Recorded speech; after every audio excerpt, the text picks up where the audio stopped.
Salut les amis. J'espère que vous allez bien, que vous portez pour le mieux.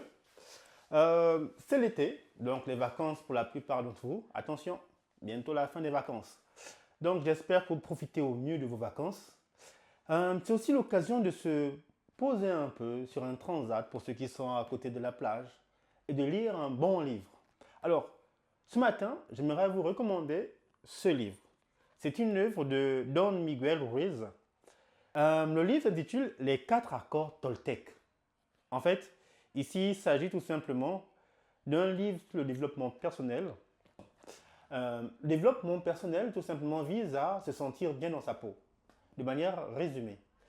Se sentir bien dans sa peau, c'est aussi faire attention à plusieurs éléments qui peuvent tout simplement nous apporter des ondes négatives.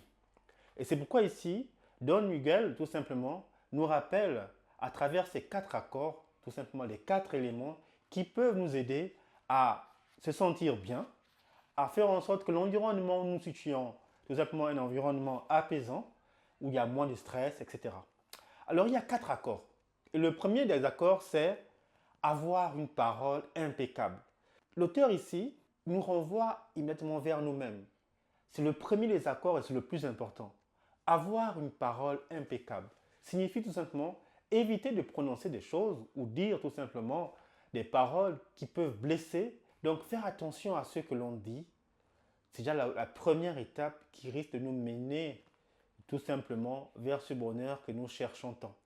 Don Miguel nous rappelle que une parole impeccable, c'est tout simplement une parole d'amour, une parole de sagesse, une parole de vérité aussi. Et pour ceux qui lisent tout simplement les œuvres bibliques, il est notamment dit dans la Bible que au commencement était la parole.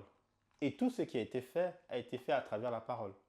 Donc là, ça montre tout simplement que ce premier accord est l'un des plus importants, mais aussi l'un des plus difficiles à mettre en place.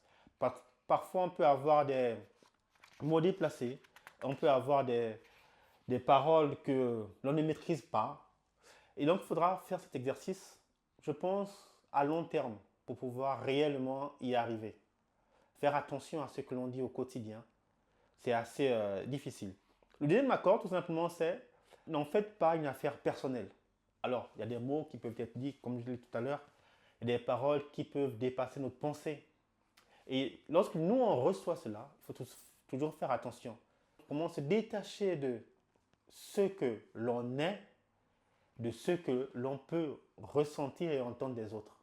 Ne prenez pas des remarques personnelles, ne prenez pas des opinions pour une opinion qui devient personnelle, ne prenez même pas des insultes tout simplement personnellement.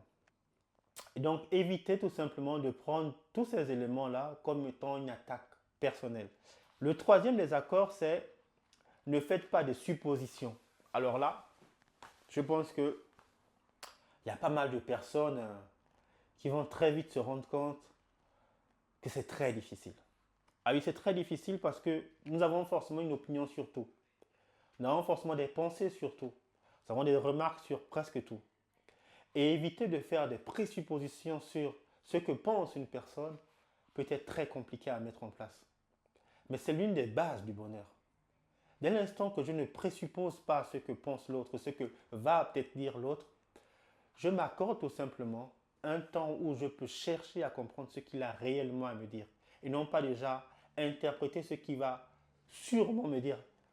Et donc, ici, l'auteur nous montre que en évitant cela, on évite déjà pas mal de problèmes. Pas mal de problèmes. Parce que en cherchant à comprendre l'autre, on évite déjà à chercher à mettre en avant notre propre opinion de la personne. Ce que nous pensons de cette personne n'est pas forcément ce qu'elle est réellement. Mais si nous ne laissons pas de la place à la personne de s'exprimer, en lui infligeant tout simplement nos propres opinions, parfois ça coince.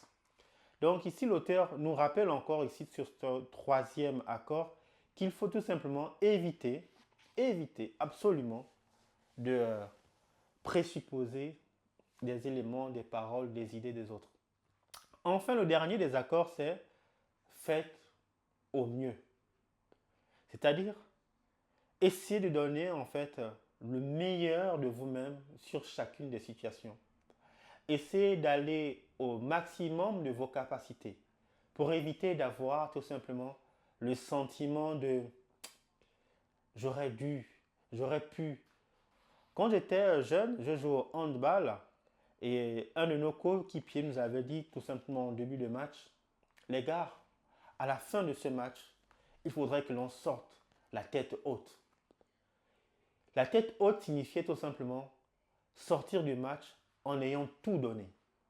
Que le résultat soit positif, que le résultat soit négatif, peu importe.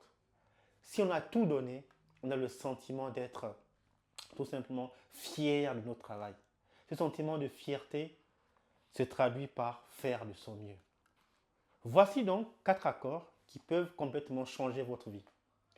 Et Don Miguel, en fait, dans cette œuvre, que je trouve qui se lit facilement, une œuvre de moins de 200 pages, elle fait à peu près 141 pages.